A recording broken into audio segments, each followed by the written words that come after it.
selamat pagi, salam sejahtera, sahabat GPIB. Kita jumpa lagi dalam acara Morning Call. Di hari ini bersama saya, Pendeta Simon Hans Rapap, Ketua Majelis Jemaat GPIB Markus di Jakarta Selatan. Kita akan mendengarkan firman Tuhan dan merenungkan sabda Tuhan hari ini. Sebelum kita membaca dan merenungkannya, mari kita berdoa, mohon bimbingan Roh Kudus. Kita berdoa. Ya Roh Kudus, tolonglah kami, karena kami akan membaca sabda-Mu, firman Tuhan. Tolong kami untuk mengerti apa yang Tuhan kehendaki, dan mampukanlah kami untuk melakukannya, supaya Tuhan dimuliakan selalu lewat hidup kami. Bersabdalah karena kami mau mendengarkannya. Demi Kristus Yesus, firman yang hidup, kami berdoa. Amin. Sahabat GPIB, pembacaan Alkitab pagi hari ini diambil dari kitab Keluaran, pasal 17, ayat 8 sampai ayat 13. Keluaran pasal 17, ayat 8 sampai ayat 13. Firman Tuhan berkata, lalu datanglah orang Amalek dan berperang melawan orang Israel di Rafidim. Musa berkata kepada Yosua, pilihlah sejumlah orang bagi kita, lalu keluarlah berperang melawan orang Amalek. Besok, aku akan berdiri di puncak bukit dengan tongkat Allah di tanganku. Lalu Yosua melakukan seperti yang dikatakan Musa kepadanya dan berperang melawan orang Amalek. Sementara Musa, Harun, dan Hur naik ke puncak bukit. Lalu terjadilah, apabila Musa mengangkat tangannya, lebih kuatlah Israel. Tetapi apabila ia menurunkan tangannya, lebih kuatlah Amalek. Tetapi tangan Musa menjadi penat. Sebab itu mereka mengambil sebuah batu dan meletakkannya di bawah Musa, supaya ia duduk di atasnya. Harun dan Hur menopang kedua tangannya di sebelah kiri dan di sebelah kanan, sehingga tangannya tetap terangkat sampai matahari terbenam. Demikianlah Yosua mengalahkan orang Amalek dan pasukannya dengan mata pedang. Demikian pembacaan Alkitab, saudara-saudara, sahabat-sahabat GPIB. Paling tidak, menurut saya ada 3 pokok perenungan kita yang bisa kita ambil dari kisah ini. Pertama, sesuai dengan tema kita yang berbicara tentang pelayanan atau melayani bersama intergenerasional. Pokok pengajaran pertama dari kisah ini adalah yang digambarkan oleh hadirnya Yosua yang didorong oleh Musa untuk mengambil peran. Walaupun ini pengalaman pertama bagi Yosua, bukan sekedar memimpin orang Israel, tetapi harus memilih beberapa orang dan mereka akan dipimpin oleh Yosua untuk menghadapi salah satu musuh orang Israel, yaitu orang Amalek. Musa memberi kepercayaan, Musa memberi dorongan, jadi Musa mendorong Yosua yang masih muda itu. Musa memberi kesempatan kepada Yosua. Dan Yosua dalam kisah ini mampu menjalankan perannya dengan baik. Yosua yang masih muda diberi kepercayaan untuk memimpin pasukan khusus atau orang-orang pilihan untuk berperang melawan orang Amalek. Musa yang lebih senior atau katakanlah yang lebih tua itu menjalankan perannya sebagai yang lebih tua. dia memberi kepercayaan kepada Yosua, tapi juga dia memberi jaminan bahwa dia akan memastikan pertolongan Tuhan tetap terjadi untuk Yosua dan untuk bangsa Israel. Musa menjalankan perannya sebagai generasi yang lebih senior, yang memberi kepercayaan kepada Yosua yang lebih muda. Musa menjadi contoh atau menjadi teladan tentang bagaimana mengandalkan Tuhan dan memberi dorongan kepada yang muda untuk melakukan tugasnya, tanggung jawabnya, tetapi dengan sebuah keyakinan muda dalam kekuatan dan pertolongan Tuhan pasti bisa. Itu pelajaran pertama, Bapak Ibu, Saudara, sahabat GPIB. Yang kedua, kita juga belajar dari kisah ini. Ketika Musa menjalankan perannya, setelah dia memberikan dorongan kepada Yosua, dia berkata kepada Yosua, saya akan ada di puncak bukit dan mengangkat tongkat Allah, tanda kepemimpinan Allah, tanda kehadiran Allah, tanda penyertaan Allah. Dan Musa melakukannya. Musa memastikan bahwa Allah menjadi sang penolong yang membuat upaya atau usaha dari orang Israel itu diberkati karena kekuatan dan pertolongan Tuhan.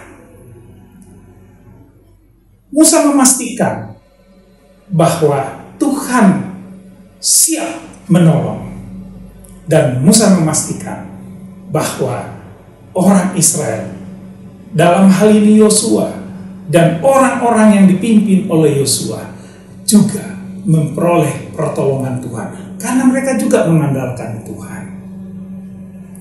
Pertolongan Tuhan itu pasti ketika siapapun mengandalkan Tuhan. Yosua muda, dan pasti Yosua memilih orang-orang yang menurutnya mampu berperan melawan orang Amalek.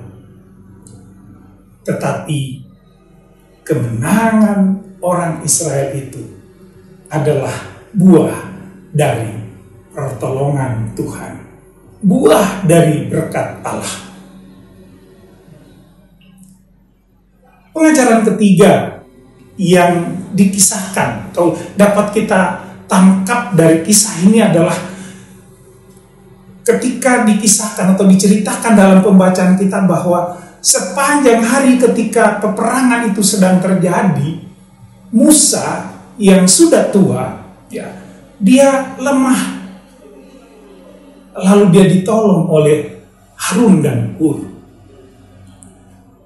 Musa yang tadinya mampu berdiri dengan mengangkat tongkat Allah harus duduk. Mereka memberi kepadanya tempat, sebuah batu untuk Musa duduk, dengan tangan yang tetap mengangkat tongkat Allah.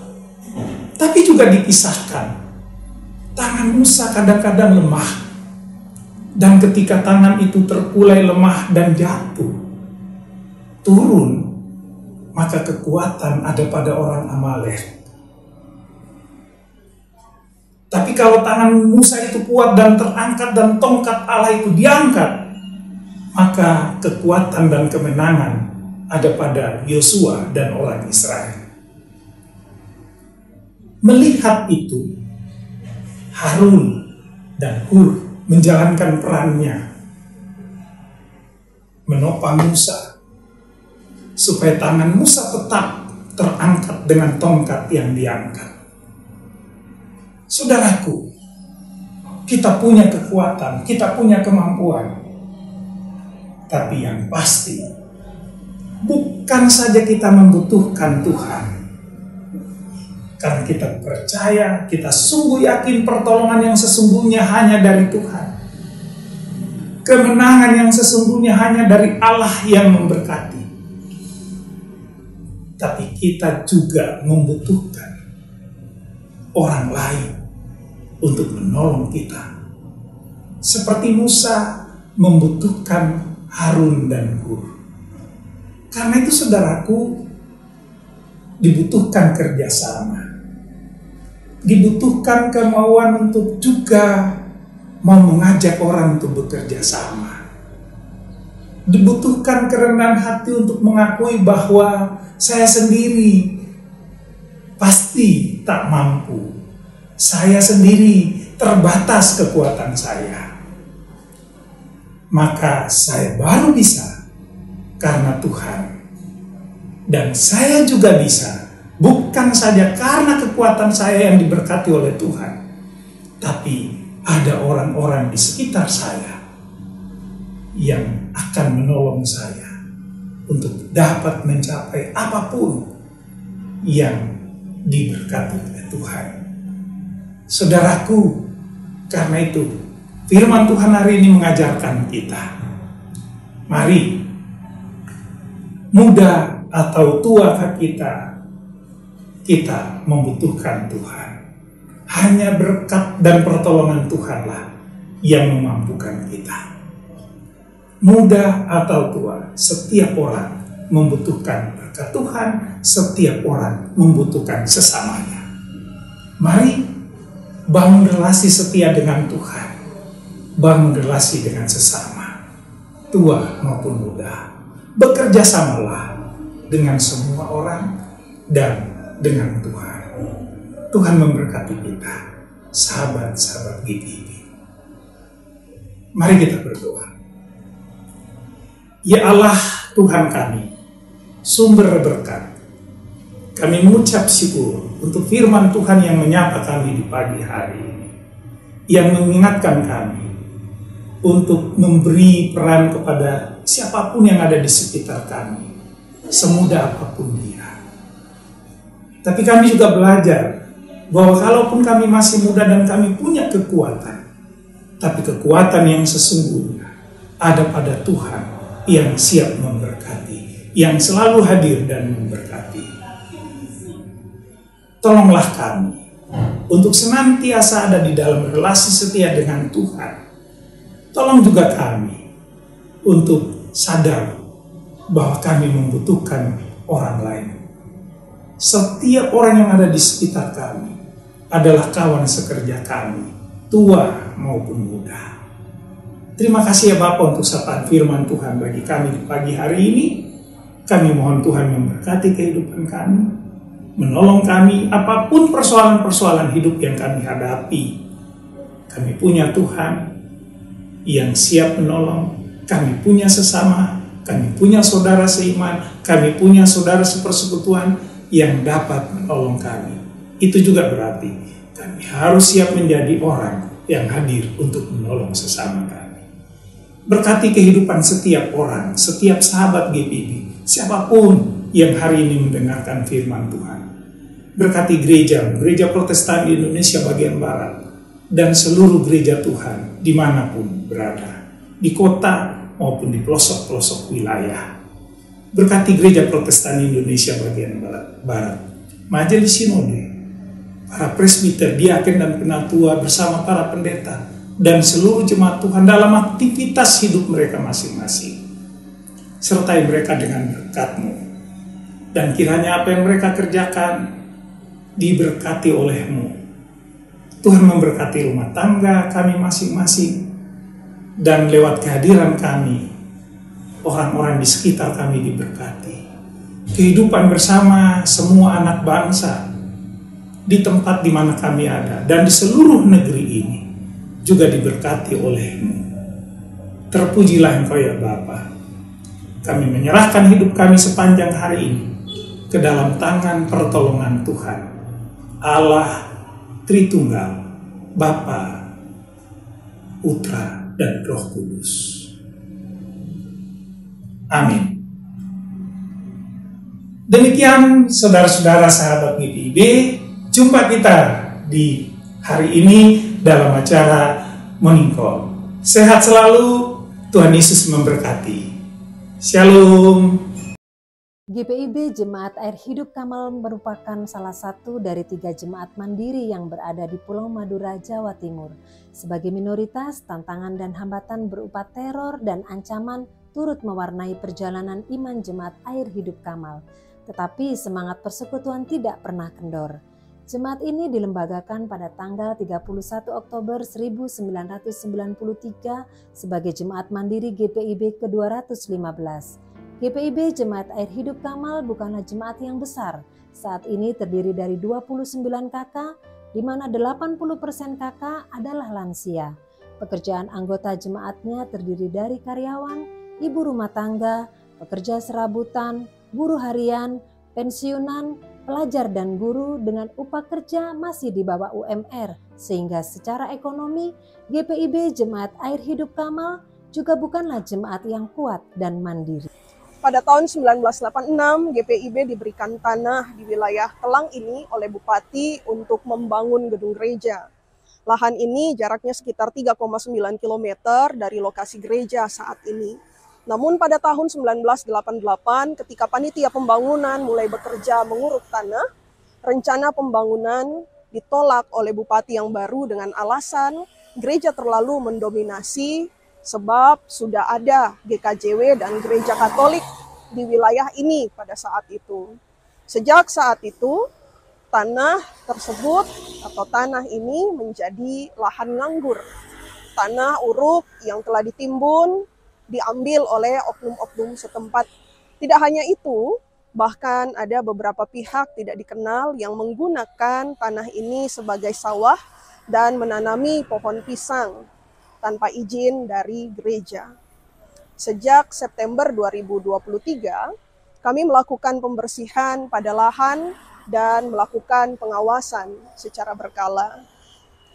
Mempertimbangkan beberapa hal ini, maka kami berencana untuk membangun pagar tembok dari beton untuk mengamankan lahan ini dari pihak-pihak yang tidak bertanggung jawab.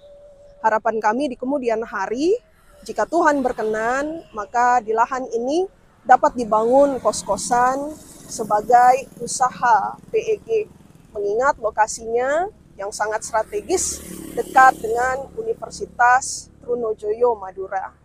Tetapi kami pun menyadari bahwa kemampuan kami sangat terbatas. Oleh sebab itu, melalui kesempatan ini, kami memohon bantuan Bapak, Ibu, Saudara-saudari untuk menopang kami di dalam daya, dana, dan doa. Kiranya Tuhan Yesus Kristus, Sang Kepala Gereja, memberkati Bapak, Ibu, Saudara-saudari sekalian.